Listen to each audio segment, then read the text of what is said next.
Nola heldu naiz honaino, egozentrismo hitza atxerekin idazteraino. 500 bat lagun zeuden tokian, hasi ginenerako 20-30 bat lagun zeuden. Txeiza bersotan, hor badek, eintzako, puta madre. Baina rapa eta hostia horiek utzi, hori, zerdek hori, ez? Etxe garairen garbiketa, etxe garaia garbi eta leku baduzu baldin eta sartzen bazira baldintzetan bizirauteko ariketan. Batzuk psikologora joanen dira berba hitz egiteko, beste batzu lagunekin aski dute tabernarekin, eta nik behar dut idatzi. Sistemak bilakatu du rap undergrounda, rap mainstream edo traparekin, drillarekin. Rapa ere sonarazi behar da. Erran nahi dut, espainolez, frantsesez ere, bada rapa ez duena sonatzen, eta bada rapa sonatzen duena, ez? Nola arrainek itxaso zabala, nola umeek amaren magala, maitatu zaintzen zaituen hori.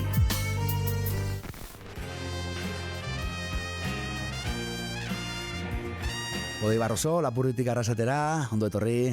Bai, kaixo, mil esker.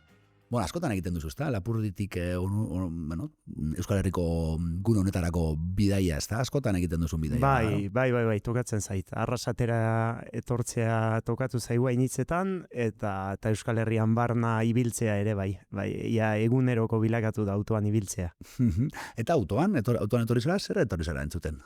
Gaur eman beharreko abestiak berpasatzen. Garrantzitsu hori da, eta behin bizpairu itzuli eman da J. Colen albuma entzuten. Rapero baten. Bueno, Barakaldon jaioa, Urruñan hasia gaur egun, Baionan bizi zara eta estudioa Hendaian daukazu. Galdetzen dizutenean nondik zatozen, zer pasatzen zaizu burutik? Kontua da, erantzuna ematen dudala, jendea bitxi ematen duela, ez? Baionan bizi naiz gaur egun, orain erratut Baiona, baina ni Urruñarra da naiz, hasi naiz, bizi guzia edo gehien han pasadut, beraz Urruñar sentitzen naiz. Gero nere euskara nahasi batu Lapurtera goaldekoa hori guzi horren asketarekin, jendea batza erraten du, baina nundik dator hau, ez? Baina ni Urruñarra naiz, gurasoak baita estremeñoa, ama bizkaitarra zen, baina ni Lapurtarra bai. Ados, eta Euskal Herriko soinu mapa osatu behar dugunez, lehenengo puntua sorterria izango da, beraz, kokatu dezagun, lehenengo vinilo hau, Urruñan beraz, ezta? Bai, Barakaldon kokatu beharko nuke, han sortu nintzelako istripuz, baina nahiago Urruñaldera joan. Eta zure abestien hitzak bakarrik irakurrita, eta entzun da, sekulako testu inguruak, jaiozaren lekuak sekulako eragina dauka, ezta? Zure musikaren hitzetan, ezta? Horrela, ezta? Bai, uste dut, azkenean nik idazten dudana, neretik idazten dut, hori baita eskaini dezakedan bakarra, uste dut, eta neretik idazteak dakar, berarekin bere kontestua, bizi naizen ingurua, eta noski guzi horrek eragina du hitzetan, ez? Uste dut bizian egiten dugun guztiak eragina duela nunbait eta guztiak balio duela gero sortzen dugun momenturako, eta egia da, nire testuetan anitzetan ageri direla, bizileku edo inguruko kontestuarekiko erreferentziak, ez? Hastapenetan, sentitu izan dozu euskarazko rapa egiterako orduan erreferente faltak zenituela? Bai, eta uste dut gaur egun oino berdinean segitzen dugula 20 urte berantago, ez?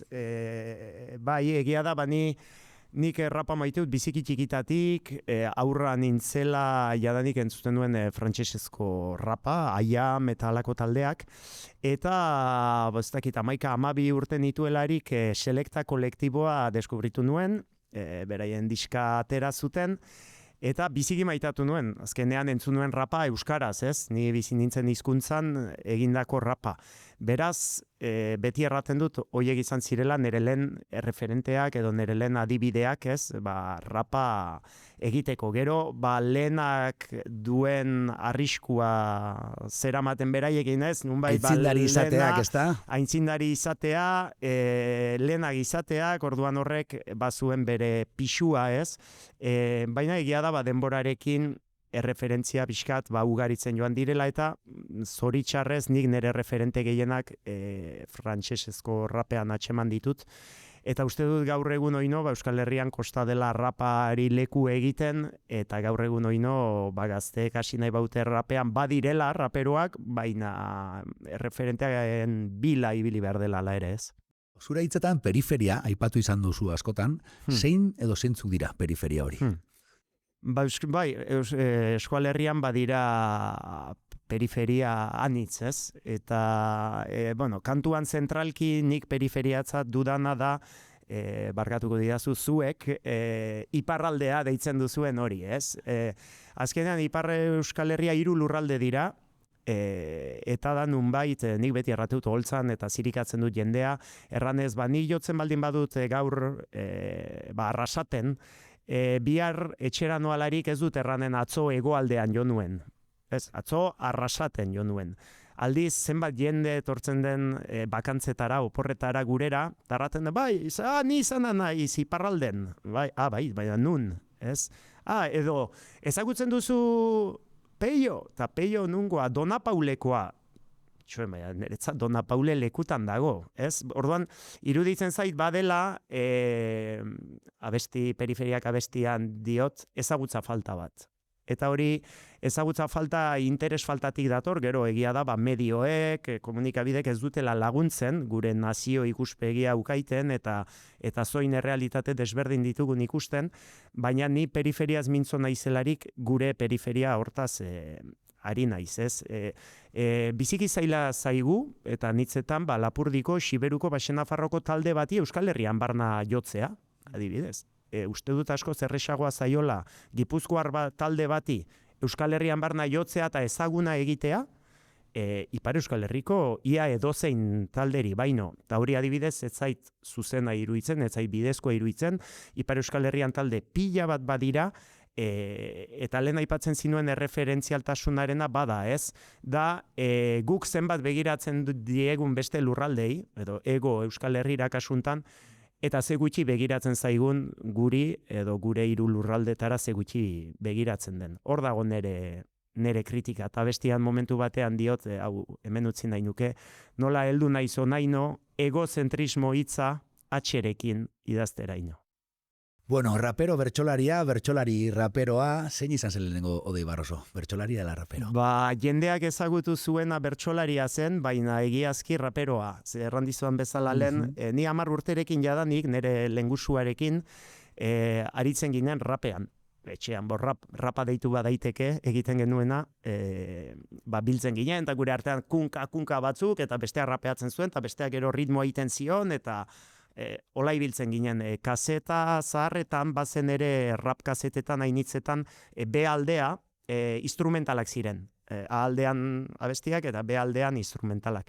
Eta orduan, instrumental horien gainean rapeatzen ginuen jadanik. Beraz, 10, 11, 12 urtekin. Ta ni bertso eskolan, hasi nintzen 13 urtekin. Beraz, gero egia da, nunbait espazio publikora edo jauzia bertsoen bidez Manuela, txapelketa, tabar, baina ni beti izan naiz raperoa lehenago, eta hainitzetan Euskal Herrian, denetan uste dut identifikatzen dugula ezagutzen ez duguna, ezagutzen dugunetik.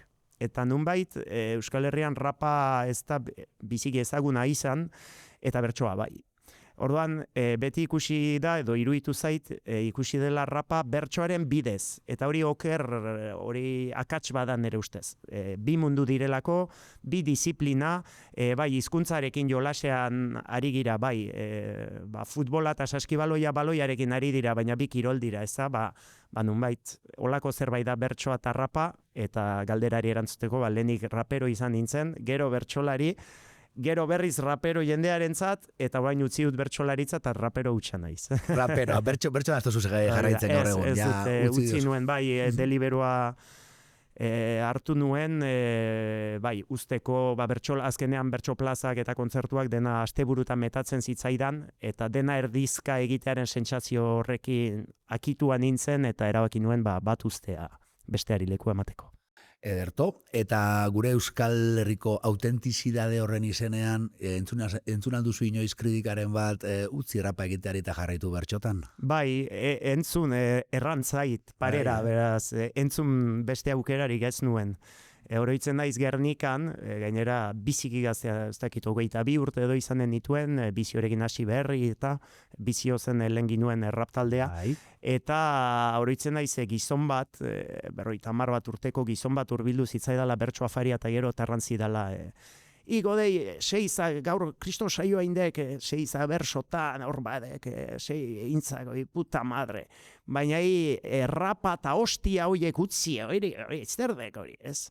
Beraz bai, errantzait, hori bertso munduko baten batek errana dit, eta gertatu zaizkigu ere aski anekdota gogorrak oroitzen orain irri egiten dudana, baina plaza bat ustea. Adibidez, talde punkekin batera jotzea, oinatin, fan hemendik egunean, programatu gintuztenan beste 4 punk talderekin, ez dakit antolatzaileari nola bururatu zitzaion rapa erdian sartzea, eta beraz... Ezen erabaki ona izan, ez da? Ez dut uste, guk usaintzen ginuen jadanik, zizen lehen taldea, plaza frontoia lepo, bigarren taldea frontoia lepo, eta guai ginen, gu orain nola joanen gira horra. Igo ginen, eta DJ-a hasi zelarik maila montatzen, DJ-aren maila, oraindik ez ginuen montatu, ez ginuen ez ginen hasi, eta plaza usten hasi zen. 500 bat lagun zeuden tokian, hasi ginenerako 20-30 bat lagun zeuden. Ze zaila izango da horri aurre egitea. Bai, biziki bortitza da. Ze holtzan zirelari jendeak indartsu ikusten zaitu, baina inoizko zaurgarrien hor zara edo hor zaude egoera horretan, ez?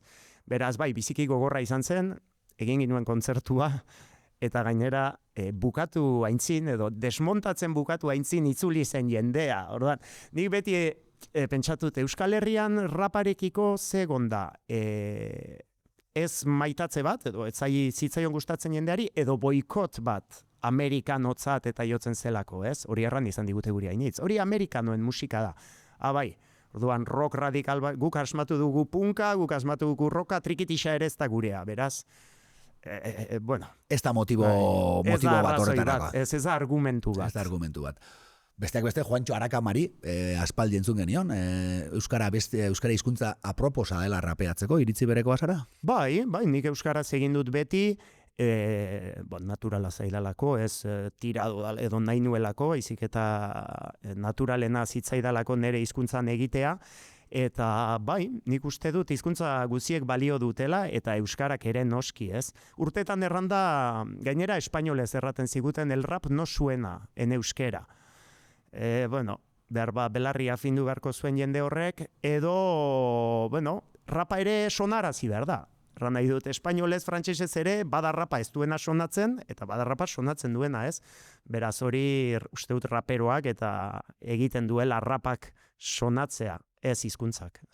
Zure Barkarkako lehen diskoaren izen buruan, terapiarako era baliatu izan dozu rapa, eta zeratik esan izan dozu zuretzako idatzi dozula, eta gero besteari gustatzen bazaio bikaina. Zergatik izan da hori? Batetik libreago sentitzeko, ze bizio taldearekin, azkenan talde bat ginen, beraz, 3 kide, 2 rapero, dena adostu behar ginuen, testua, ez? Nik idatziko du, gero zuk idatzi zure partea, aski baldintzatua nunbait, ez? Eta terapia diskoa egin nahi izan nuen batetik, zinez nerea zen zerbait egiteko, 0-tik 100 dagoen tartean dena nik erabakitzeko, eta bai, beti terapia bezala balio izan dit, niretzat idatzi dut, niretzat idaztea hobi bat delako, nire pasioa delako, baina behar bat ere.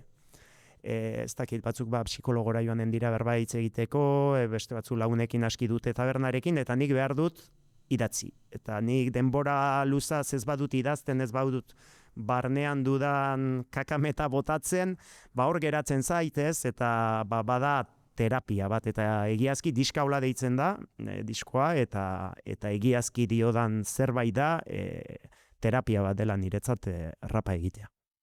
Metafora gehiagorik gaben, zorrotz eta zuzenak dira, zure hitzak, rap estiloaren osagarri bada, edo zure autu pertsonala izan da hasieratik, Odei? Erranen nuke rapa oroar aski gordina dela eta aski zuzena, ez? Lehen kolpean ez duzu kantu guzia ulertzen, eta hori da bere magia ere, ez? Entzutea behinta berriz eta aldi oro zerbait berria deskubritzea, baina beti behar dira uste dut rap abesti batean parte zuzenak lehen kolpean ulertzen direnak.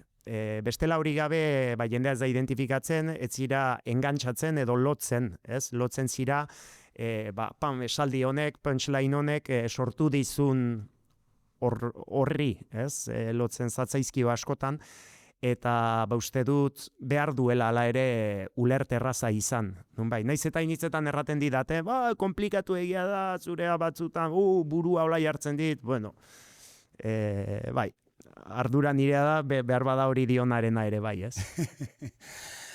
Festari idatzi ez diozu egin, baina beti, zure arkatza beti izan da hain kritikoa eta hain zorrotza?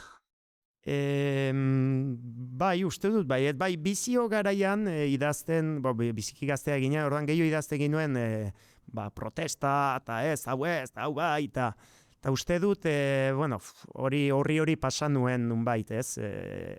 Pixkat, gaur egun entzuten badut, egia erran pixkat panfleto iruditzen zait, ez? Eta gure musikagintzaren hitzak eta mezuak luzaz izan dira aski panfleteroak iruditzen zait. Odeirekin eta disko hauekin, azken bi diskoekin, hori alboratzea bazen nahi bat baino, nahi gabe ere ateratzen zen zerbait ez hain panfleteroa edo hain izatea. Gero, zorrotzak eta zuzenak, beti gaur egun ere bada zorrotza eta zuzena. Gero, ez dakit, aski zaila egiten zait, nere testuen irakurketa hau egitea, baina... Ez da autokritikatik egite hori, ez da? Zergatik uste duzu Frantzian rapak daukala, Espainian ez duen pixua? Ez dakit, nik uste dut Frantziako herri hirien eraikuntzak baduela eragina. Hortan, erran nahi dudana da, Frantzian hiri handiak, Marseilla, Lyon, Paris, bera, eraikiak dira, dago erdigunea, eta gero kapak bezala, ez? Eta kapaketan geroz eta urrunago joan, momentu batean iristen zira, banlieue, edo bazterra auzo deitzen dugun kapara. Eta Frantziako hirietan kapa hori biziki handia da. Etorkin eta jende arrazializatu eta baldintza sozioekonomiko biziki zailetan biziden jende anitz bada Frantzian. Eta uste dut rapa hoien hitza dela, hoien heldulekua, anitzentzat banliotik ateratzeko bidea da rapa, eta orduan rapak eztanda egin zuelarik 80. hamarkadan Frantzian nunbait jende pila bat ikutu zuen. Jende pila bat, beraien musika zelako, beraien musika eta beraien hitza. Eta hitz hori, hain da bazterrekoa, eta hainbeste dago bazterreko, nun uste dudan, Frantzian sekulako iraultza eragin zuela rapak hasieran. Eta gero, mantendu da.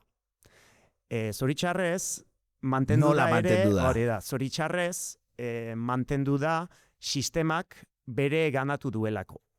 Eta sistemak bilakatu du rap undergrounda, rap mainstream edo traparekin, drillarekin, eta orduan boom bapak zuen klase indar hori, pixkat galdu du, baina hala ere eragin du rapak segitzea izaten musika entzunena. Gaur egun, orain da hasten ari da pixkat aldatzen, baina orain arte Frantziar estatuan gehien entzuten zen musika rapa zen.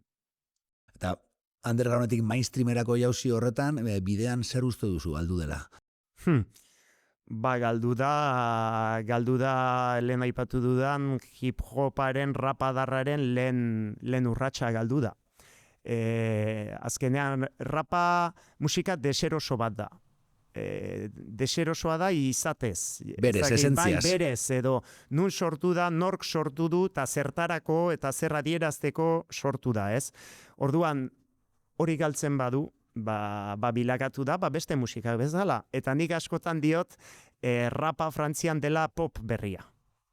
Pop berria, poparen kodeak, mezuak, hartu dituena eta pixkat hoien bueltan eraiki duena rap eskola berria, ez? Orduan, ez dakit bakizun, baina Frantzian gazteek orain 15-20 urteko gazteek rap kontzienteari old school deitzen diote, hori zarra da, hori ez da. Eskola zaharrekoa, ez da? Bai da, kejatzen da, bai da, protestan, paso, ez da orain entzuten dena, eramaten dena, edo.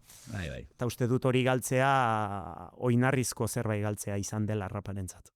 Bueno, guazen zura abesti propio hitz egitera, ze abesti ekarri duzu eta zergatik aukeratu duzu abesti hori, Odei? Ba, ekarri dut nunda Wally abestia, goizegi hiltzeko diskoan dudan abesti bada, eta pixka kontatzen du Baionan, bizi naizen auzoan, biziki auzo herrikoia da, eta bizi naizen auzoan ikusten dudana. Nunbait eta joko bati lotzen diot, Wally, ez denak ibili gira bere bila ibili gara. Eta nunbait hori dela etxetik atera, eta batetik ikusten dituzu, nor da nor jokoan bezala, mila izaera, mila nortasun pertsona, eta aldi berean, zu nor zira, ni naiz Wally, jendea nire bila dabil, edo ni nabil noren bila, zeren bila nabil nik kalean. Pixkatolako jolas bat sortu nahi nuen etxetik atera eta auzoan ikusten dudanarekin.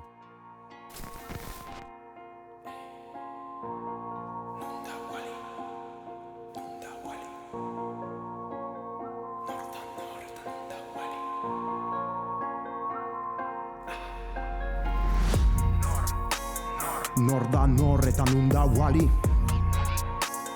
Nun da Wally erran nun den Wally? Nor da nor eta nun da Wally? Nun da Wally erran? Etxetik atera zortziak aldera, ez dakit gaur bera berri zen ez aizen. Atetik atera eta berriz berbera, militarrak mobekarrika apaintzen. Lauraude izkinan betiko errutinan, zete xeroso naizen, milaka aurril dituzte Palestinan, ta hemen txakurrak sinagogak zaintzen. Berak egun honikuko beri, Ziria ez ditxartuko neri, aztuko meri, guztiak segi, hauei paso-kaso lekuko eri, bilea paindegi kebabak beste bi eskegi dituzten panelei bibegi. Hor ditutzai beren beregi, horrelako bai egun onden eri. Gero PMura, errazan eseri kafea ta ura. Tau zer dugu ba, dena da pario kario da duda. Soldata txikiak desioen muga, katulko zatia sosaren kultura. Ni kafe bat hartzen ari naiz da jendea etxea ustera heldu da. Bakoitzak bere ari dale, gaur eskupekorik ez bela, ez naiz diferentzien zale. Banoa lan atorrela, ikusten dut kale ertzean eskale, bikote bat zerupea du hotela, erraten da azteko edaten dela, uste dut antziek edaten dutela. Nor da nor eta nun da Wally? Nun da Wally erran nun den Wally? Nor da nor eta nun da Wally? Nun da Wally erran nun den Wally? Etxe garairen garbiketa, etxe garaia garbi eta leku baduzu baldin eta sartzen bazira baldintzetan bizirauteko ariketan. Bi urrasta zubia, aturrik ainurri ez du irudia, odolez bustiak bandera guziak nunote da bezberde gorri zuria. Geltokitik geltokira, gaur nordoa zentzu egokira, mitoak ez dute ziren erori ba, orain erranen dizute erotira. Etzazula egin harritu atira, diote irian ditu azira, panik diot kasu filmatu azira. Lerroan jator orduari zor masa dago hor, jendeak lehen bailen iritsi nahi luke eta autobusa berandu dator. Nok iskali nahi du mila zor, zombiak jator lanera pidali autoen motor, guziak itzali erran orden nor eta nun den Wally? Nor da nor eta nun da Wally? Nun da Wally erran nun den Wally? Nor da nor eta nun da Wally? Nun da Wally erran nun den Wally? Nor da nor eta nun da Wally? Nun da Wally erran nun den Wally? Nor da nor eta nun da Wally? Nun da Wally erran nun den Wally? Nor da nor eta nun da Wally?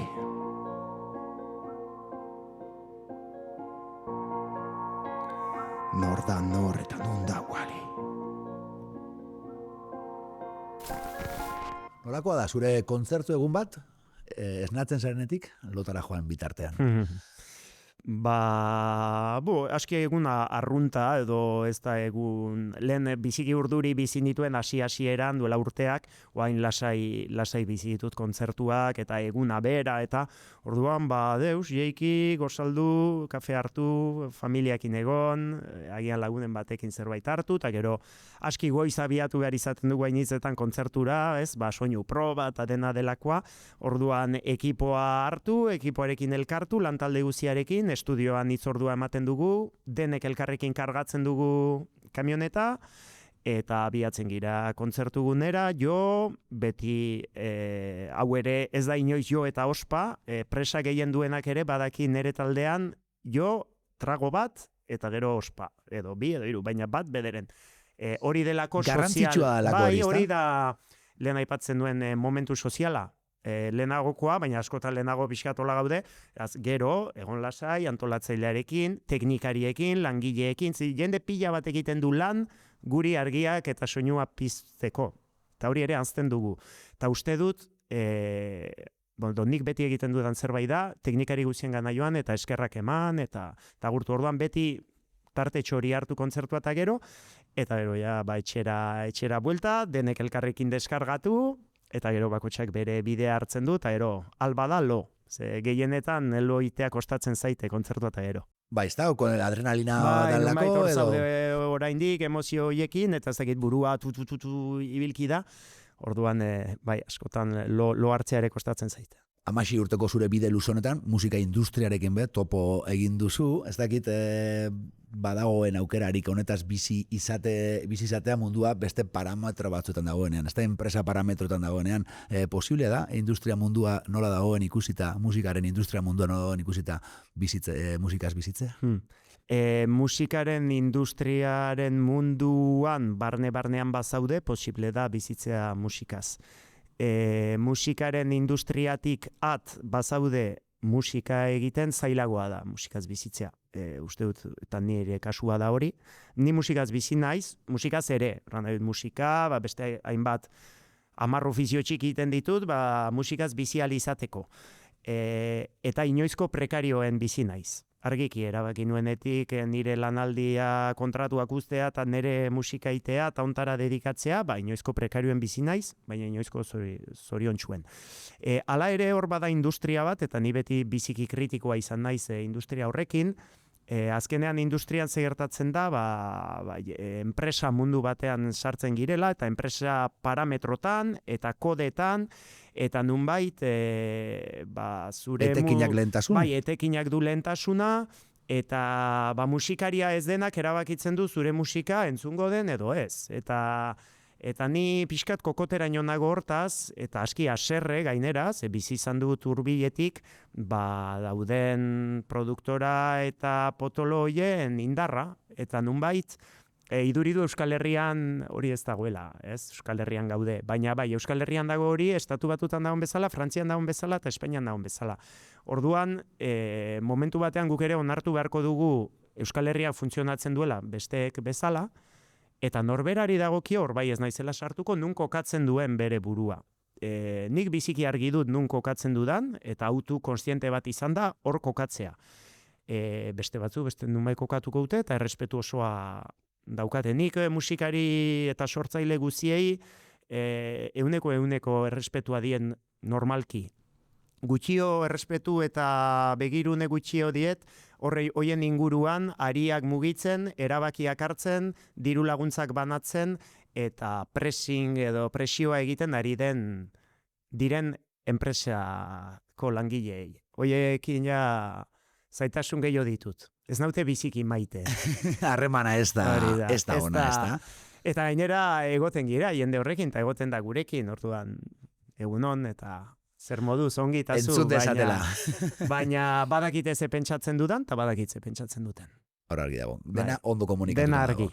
Ederto, zuzenekoetan, 30 bat kontzertu urtean, badira batzuk, eta ulertzen du zuzenekoetan bertsioak ere badutela, protagonismoa, gaurkoan bertsio batekin etorri zara, ze bertsio, zergatik, eta kokatuko dugu mapan, posible den inean bintzat. Ezain du itxasoa laino dagoen bersio batekin nator, Azkenean rapean hainitz sampleatzen dugu, orduan samplea dator abesti herrikoia den itsasoa laino dagotik, eta hortik gero ja nirea sortu nuen, ez? Nunbait abiapuntu bat zen, eta sample hori biziki maiten nuen hasieratik, kanta bera ere bai, eta nik ekarri nuen nire mundura abesti zaharra da, gainera ez dudan inoiz jotzen, aski kasu berezia da gaurkoa, abesti hau jotzeko, iruditzen zailako tokia duela, eta doluak,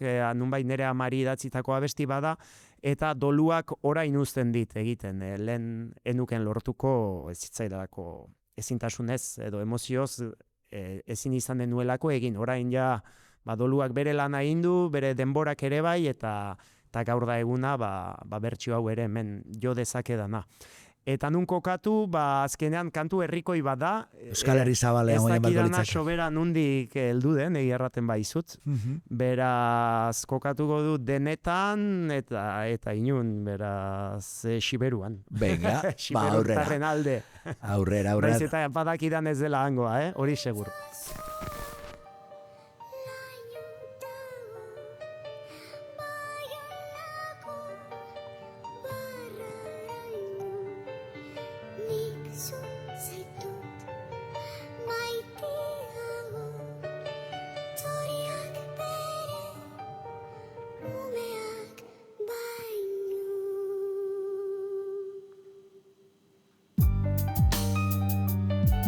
Bai, eio, erran, zaindu maite duzun hori, zaindu maite duzun hori, ta dio. Zunere sua hotzean, zunere itzala udan, nere pausoa bidean, nere arnasa helmugan, ez dugu aski hitziztegietan eta gugan zuri adierazteko zenbat maitatzen zaitudan. Patu dorpeak ez dudan sorteak, pozaren idorteak utzi dit, bisai bustia, milioik aldizatera behar litzake eguzkia, nik zuri itzultzeko eman didazun guztia, dena delarik laino, gugandik gertuen, hobe begiak itxu gelditzea baino. Esperantzan sinesten genuen ta fedea galdu nuen, jainko bat sortzeraino. Segundu bakoitza biziz azkena bailitzan, azken urratsak zirelarik bizitzan, eskutik heldu nizun ume beldurtuen gixan, baina joan etzintezen etzen aski izan. Zure begien itzala, ikustean ala, bihotzean sentitu nuen bakearen bala, ideki zenituen bile joan di bezala, gero ulertu nuen agur erran naizen idala. Nola txoriak kumeak, nola amakumeak, zaindu maite duzun hori. Nola arrainek itxaso zabala, nola umeek amaren magala, maitatu zaintzen zaituen hori.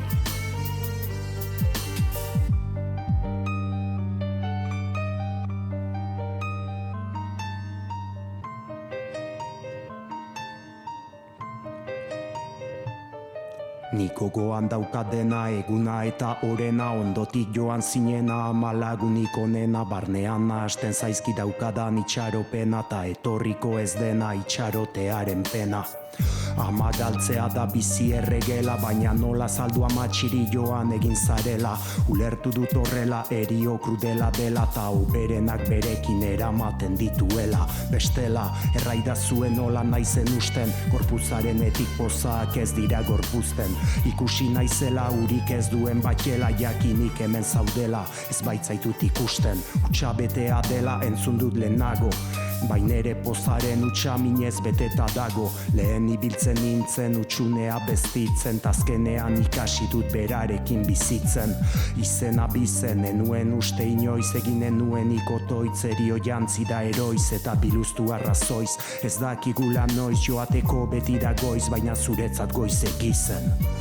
Nola txoriak kumeak, nola amakumeak, zaindu maite duzun hori. Nola arrainek itxaso zabala, nola umeek amaren magala, maitatu zaintzen zaituen hori. Nola txoriak kumeak, nola amakumeak, zaindu maite duzun hori. Nola arrainek itxaso zabala, nola umeek amaren magala, maitatu zaintzen zaituen hori.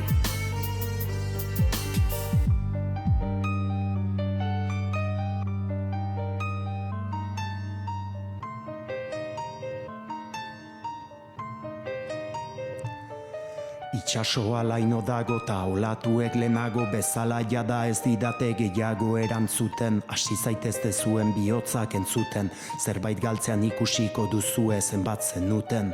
Bizitzak eman dit, bizitza eman didana, ez da erakaspen bana eman nahi dizuedana, baina barne drama honek hortara narama, zaindu zaitezte eta zaindu zazue ama.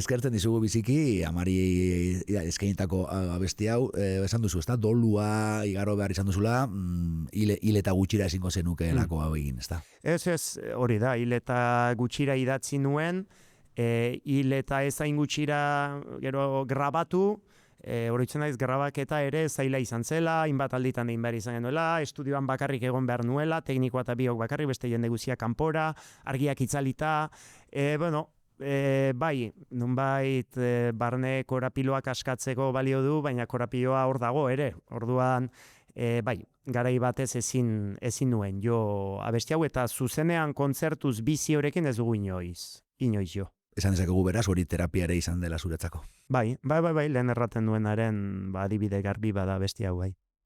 Bagoaz, Euskal Herriko soinu mapa osatu beharrean gaudelako dei, hirugarren puntu bat zehazteko eskatuko dizut, eta kasu honetan arlo kulturalean, ez dauka zertan musikarekin lotura izan behar, baina ez dakit, bereziki zuretzat badagoen mugimenduren bat, ekimen bereziren bat, zirkuitoren bat, talderen bat, jaialdi bereziren bat, zerbait dela eta eskatuko dizut, markatzeko Euskal Herriko mapa honetan zein den ekimen hori, zergatik aukeratu duzun eta kokatu diguzu mapan.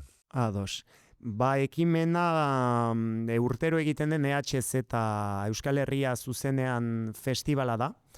Iruditzen zaidalako, gaur egun ezinbestekoa iaia, ez, beraien lana eta egiten duten lana, makrofestivalen, makrokontzertuen eta garaiuntan, ez. EHZ-ak beti ukandu, biziki filosofia herrikoia erranen nuke, hurbila, borondatezko lanez hasieratik bukaeraraino eramandako festival bat da, hori adibide iruditzen zait, aski adierazgarria Lastur eta makroenpresak dabiltzan bitartean dirutza sartzen makrofestivalak egiteko, egotea herri talde bat, edo gazte talde bat borondatez, gogoz, ilusioz, EHZ bezalako Ipar Euskal Herriko musika festivalik indartsuena egiteraino, ez?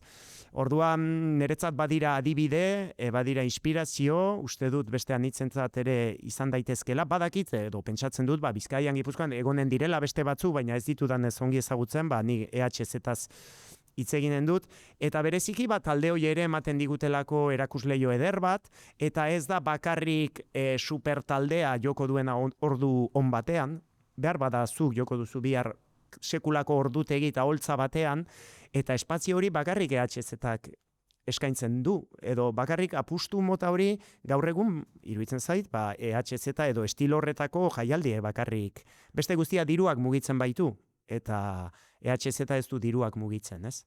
Orduan, hoientzat nire vinilo txampona, eta nun kokatu, Baxena Farroan kokatuko dugu aurtengo.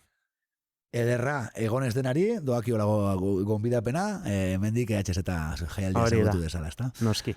Oso ondo dei, bueno, bazen azkenengo lantxo bat eskatuko dizut, hemen dauden 3 vinilo horietatik bat hartu, bertan dagoen galdera altuan irakurri eta erantzuten saiatu, vale? Ega.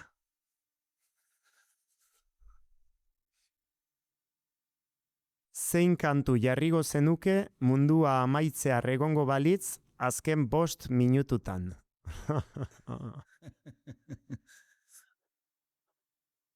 Orduan 5 minutu baino gutxio irauten duen kantu bat izan behar du. Bai, hori azteko eta behin, motzagoa izan beharko litzateke, baina azken abestia, mundua pikutara joango balitz. Bira, Benito Lertxundiren azken arnasa eman nahi nuke itsasoari begira. Wow. Urruñan bizi naiz ez dugu hondartzarik, baina kosta bai. Eta maite dut Urruñako erlaitza biziki, eta uste dutan Benito Lertxundi entzuten azken, ez nuen rap talde bat edo rock talde bat erran nahi beraz, Benito Lertxundi entzunen nuke, azken arnasa eman nahi nuke itsasoari begira. Bueno, dei, terapia berbak protagonismo berezia izan du gaurkoan guretzat, eta terapeutikoa izan da elkarrizketa bera, espero duzuretzako ere izango zela, eta eskerrik asko. Mil esker, zuei.